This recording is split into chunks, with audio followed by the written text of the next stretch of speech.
Hello everyone, my name is Legend Ronnie and this game is Rise of Kingdoms, and today we're going to talk about past glory stages 1, 2 and 3. I'm going to talk a little bit about light versus darkness stages, which you have them over here. Going to give you some tips and advices, especially for the stage 1, and I'm going to talk about some of the best moments to actually kill Barbarian while you are in the Lost Kingdom.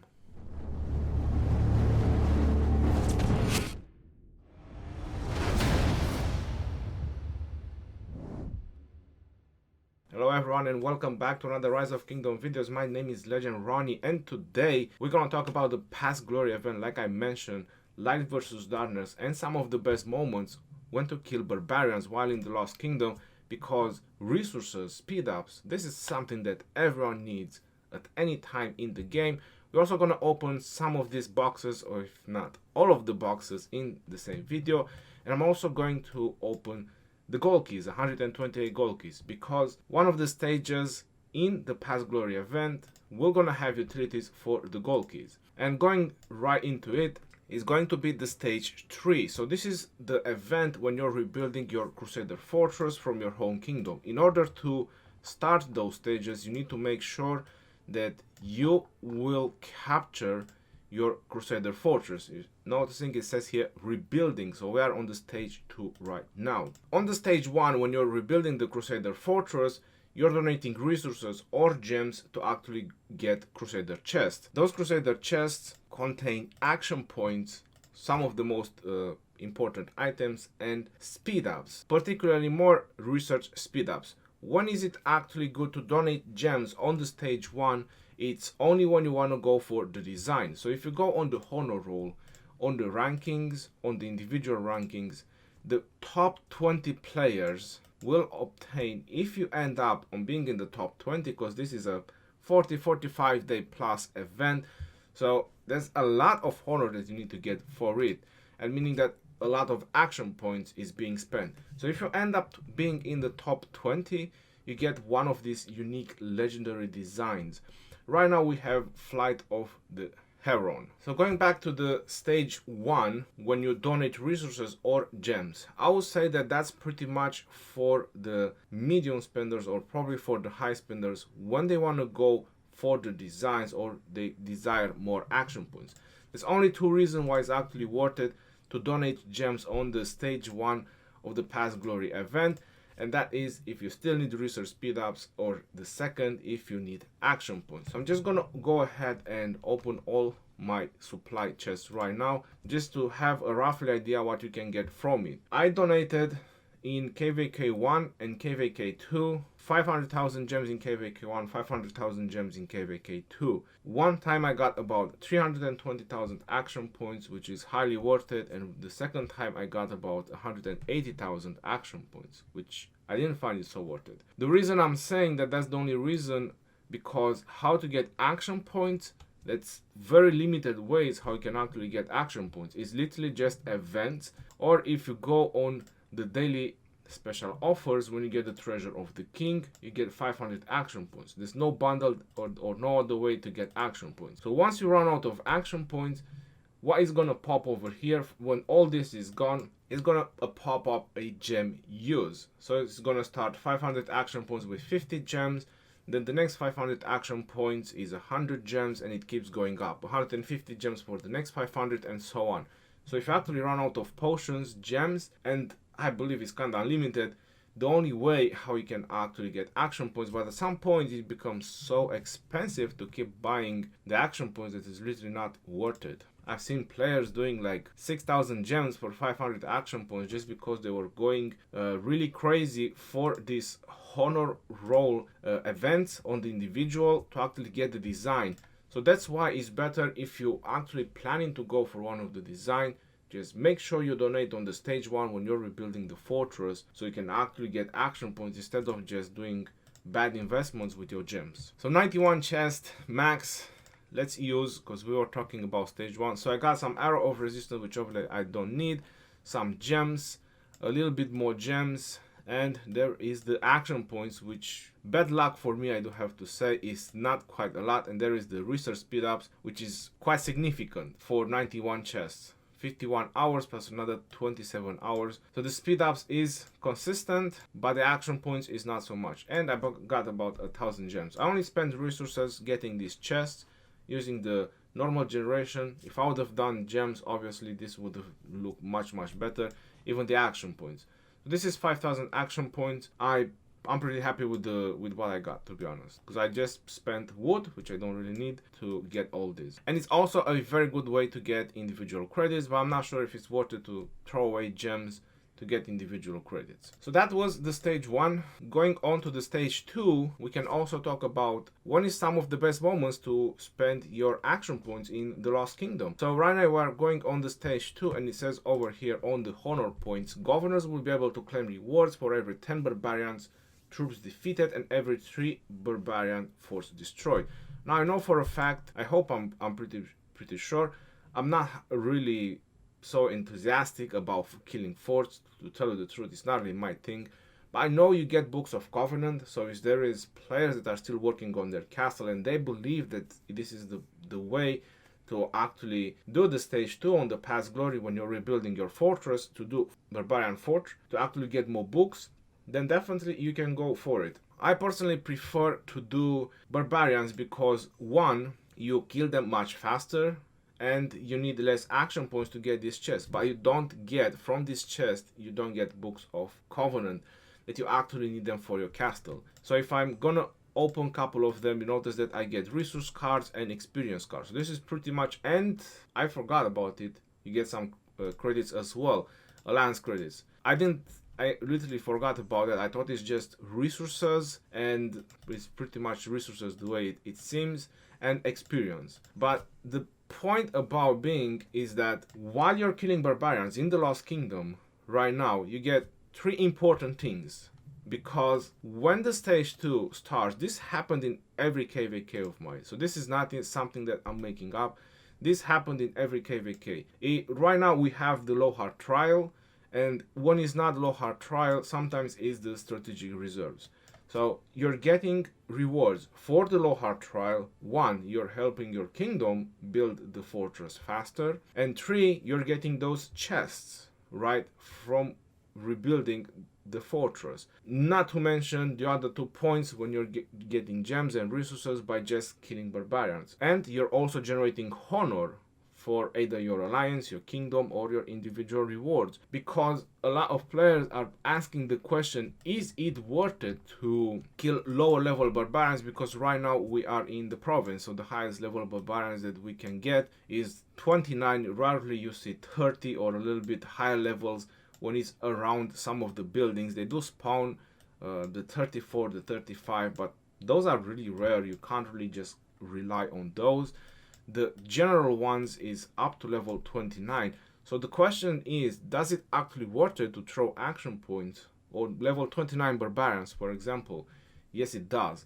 When you have all these events that line up together, when you can get so many rewards by spending the same amount of action points, this is some of the best moments when you can actually kill barbarians. Not to mention when is the low heart event, because when is the low heart event, you get a guarantee bone necklace for each barbarian that you kill. So for example, if you use 5 marches to kill 1 barbarian, you get 5 bone necklaces. When is the strategic reserves?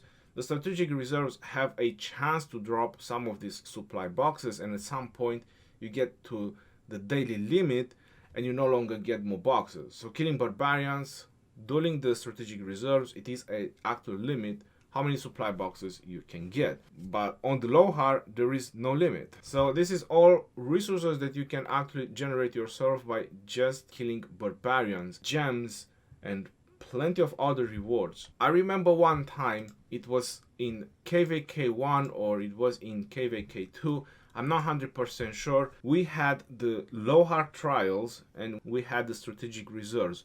We had both events while we were building the Ruined Crusader fortress. So how many rewards were we getting by just killing barbarians? Everyone went crazy on the barbarians at that moment because it was just so many rewards you could have get for your action points. The progress bar just literally filled in a day and something. It was amazing. So definitely go for it when a lot of events line up, this is some of the best moments when you actually kill barbarians, because you get a lot of rewards. So if I'm going ahead and just claim more of these, this is again resources that you generate, and trust me, you always need resources. Not to mention that these are cards. Basically, this you can use them whenever you need them. So this is not resources that are displayed on the top, like you see over here on my situation. These are all cards. These go into your items and you use them whenever you want. Now the good part about it is that you can migrate with them. For example, migration is something that even free-to-play do at some point. Everyone migrates. The majority of players keep migrating, going to better kingdoms, newer kingdoms, or so on, or whichever other reason. So make sure you don't use your cards. It's not advisable. Always save your cards in your inventory. For example, you notice that I have gems, I have resources. All these cards, you want to save them and keep them in your inventory. I have a lot of boxes of resources. While you still have resources display, you don't need to use those. You need to use those when you need resources. So once you're out of these resources and you want to train or you want to build and the game asks you for resources, that's when you use the cards. So this is the stage 2. Now going on to the stage 3. The stage 3 is very simple. When you're rebuilding the fortress on the past glory, the stage 3, it's all about trading sculptures, and that's when the keys actually come in handy. That's usually my thing. From every KvK to another KvK, I usually save up the keys. So I usually save up the silver keys, I save up the gold keys, and that's the moment when I actually open them, because when you get to the stage 3 on rebuilding the fortress, is the moment when you trade in all these unwanted sculptures or these extra sculptures like Cleopatra or whichever other commanders you have maxed at that moment. From what I know, you can no longer trade Ethelflaed, which is a big downfall, to be honest, especially for anyone, not necessarily for free-to-play players. I always donated as many as possible, because even if you donate too many coins, once the event is over, you get chests that gives you speed ups. It is 1 million speed ups, it's true, it's nothing really crazy, but it is speed ups. If you keep your sculptures here, all the extra sculptures, they will not give you anything. So I always go for the fact to generate more resources, rather than just hope that in the future something might happen with the sculptures and they will add something else. They already did add it. That's why it's this event over here. And not to mention the epic ones or the blue ones, the green ones, this all goes. You can donate all of them. Try to generate as many coins as possible. Empty the shop with all the stuff that you need. And then hope for as many coins as possible to actually generate chests at the end of the event. Another good thing they've done about the past glory event, there is kingdoms that they were never managing to fill up the progress, like kingdoms that were being stuck on the stage 1 until the end because they just didn't have the activity in the kingdoms to actually complete it. Now all these stages, they are split in 3 days. After 3 days, one of these stages is not complete, it automatically gets completed and moves to the next. So that way even less active kingdoms can actually participate in this past glory event when they are rebuilding their Crusader fortress. So go ahead and get your rewards. Now I also mentioned a little bit about the light versus darkness, especially about the stage 1 when it's resource gathering. You're noticing my rank is barely 500 right now. We are winning because we are Camp Lunaria, so that's amazing.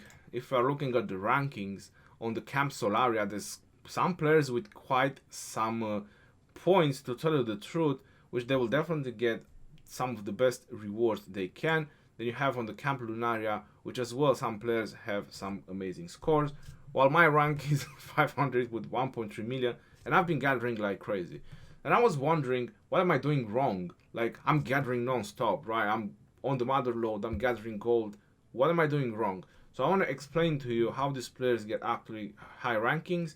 And when you're going to go in your KvK, you'll also be prepared if you're actually interested to get some of the high rankings, at least on the stage 1. Because the second, the third, the fourth, and the fifth stage, there's really nothing how you can actually prepare for those events. The stage 2 and 3, I'm not 100% sure if it's 2 and 3, but I believe they are with the training speed ups. So one of them is with training speed ups, and one of them is with any kind of speed ups, including healing, building, research, any kind of speed ups.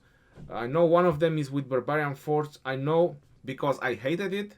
So all I've done when it was the Barbarian Force, just enough to get my progress to 100%, like it is on the Gathering one. You need to earn a minimum amount of points to get to 100% progress. So when it was the fourth one, that's exactly what I've done, nothing more. Because I just don't like forts in general. I just don't find them as beneficial as there is. Although the forts help a lot the alliance building the crystal chests. The alliances that are actually free to play, or a lot of free to play players with very low spenders and so on. You know what I'm talking about, where the chests, the crystal chest is not being generated from the gold chest or the gifts that are being donated. Then you need to do forts. If you want those crystal chests to actually be built, you need to do forts. It's kind of the only way. And you get quite a decent amount of speed ups from those crystal chests, not to mention action points. But personally, I prefer to do a lot of barbs, so I'm not really hyped about forts. So one of the stages is the fourth one, if I'm correct, is the fourth stage. What is the fourth one? So again, there's nothing you can prepare about the forts, and there's nothing you can prepare about the training or the research speed ups, because it's literally how much speed ups you use. And the fifth one, it's kill event. I know for a fact because I won it on my last KvK. I was rank 1 on the kill event. I got like 2 legendary chests. That was really amazing, I do have to say. Done a lot of killing and a lot of speed up spent. So for example, the rewards on the winning camp, on the gathering one, you get 1 level 5 material, you get 1 sculptures, 10 stars, 10 keys. But what players are fighting for when are doing this type of events is the coins.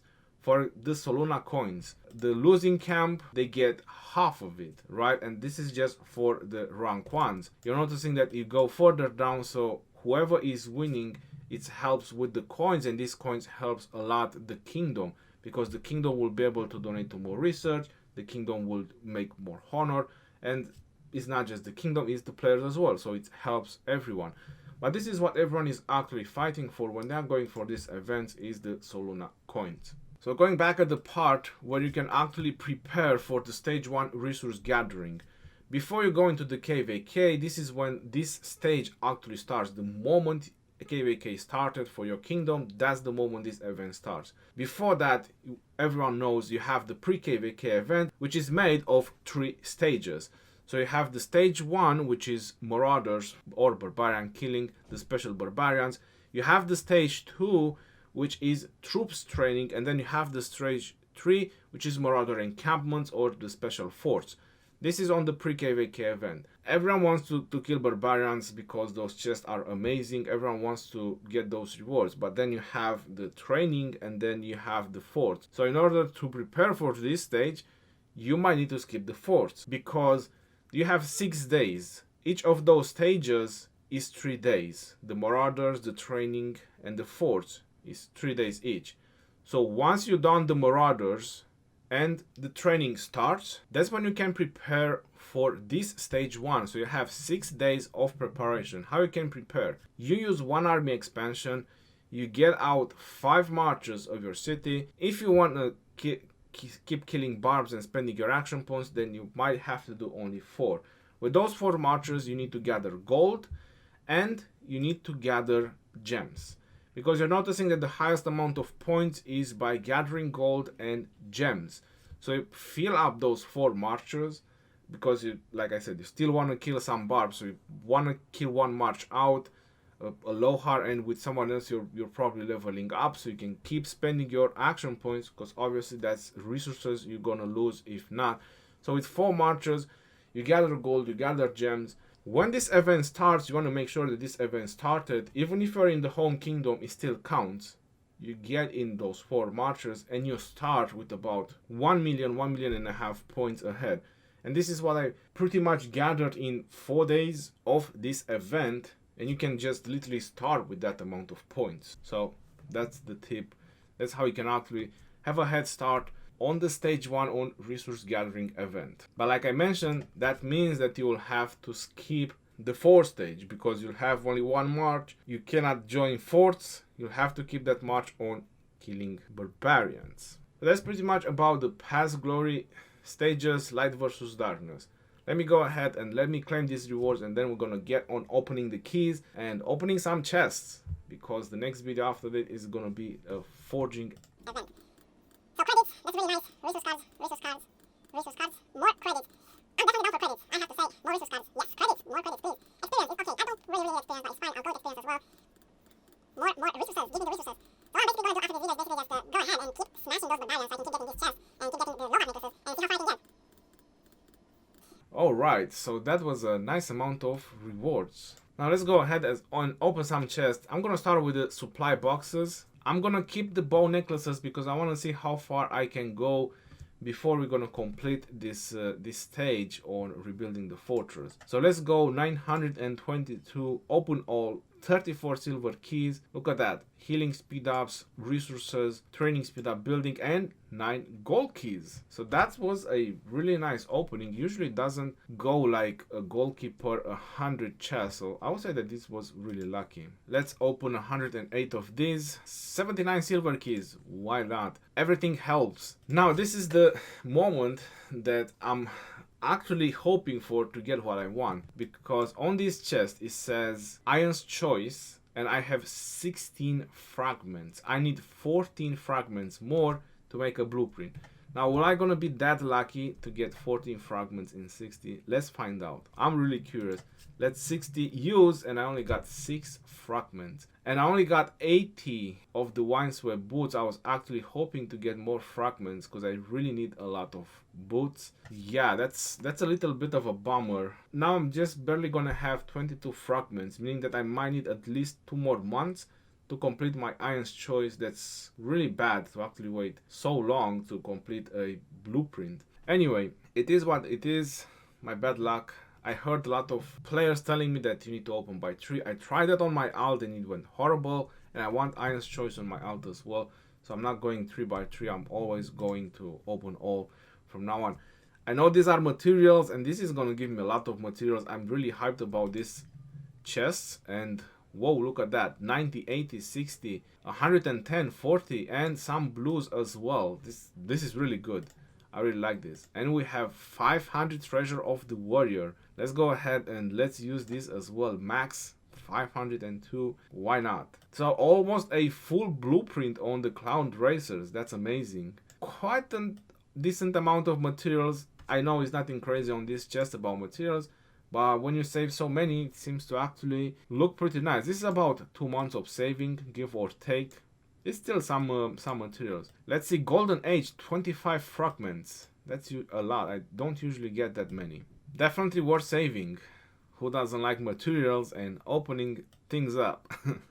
I'm gonna open this as well because, like I mentioned, the next video after this is gonna be a forging video. That's why I saved up everything for so long. So let's go ahead, let's use this as well. I was expecting something similar. 573 of these, about 80, 90 each letter. Yeah, that looks alright. Definitely gonna have a lot of things to forge. 140 of the blue ones. Why not? We take everything. 2 stones. That's okay. These were the epic ones. So that was about the chest opening. Now we have some keys to open, 139 gold keys and 726 silver. So let's go ahead into the Tarnivore. We have a free silver key. After the silver key, now, should I go straight for the gold keys or should I go for the silver keys? You know what? Someone told me that you should open a couple of them by one, and if you actually don't get good rewards, then you should skip it. You know, I'm gonna trust my gut and just go with open all. 139 gold keys, and I only saw 4 10s, which doesn't give me a lot of hopes from 139 gold keys. Obviously stars is good, some speed up, some resources, all this stuff are definitely highly needed and appreciated. All this to trade in the epics, the blues, but the legendary is where the juicy part is. So 40, 55, 57, 65, 80, 92, 104, 107, 116. I do have to say that I'm okay. 139 gold keys and get 116 legendary sculptures. I hope my math was right. If I done it wrong, I do apologize. That's pretty good for me. I'm done with it. I'm gonna be able to do another Syndiok skill if I'm correct. But let's get the silver keys out of the way because these ones are gonna go in as well. All these sculptures. So again, you see, resources, speed ups, everything. This is stuff that you generate. So it's always highly needed. So apparently I don't have enough for any commanders to even go a skill. I need one more sculpture for Julius and I need one more sculpture for Syndiok. You gotta be joking. So my Syndiok is literally one skill and one sculptures away to get expertise. That was pretty much about the past glory event. We opened the chest and unfortunately there wasn't much to actually upgrade even from 139 gold keys. I hope you actually find this video very helpful and everything in it. Actually make use some of these things. Drop a like, drop a comment, anything you want to interact with this video, I highly appreciate it. Until next time, this is your Legend Ronnie signing off. Peace out, yo, and take care. See you on the next video. Stay safe out there.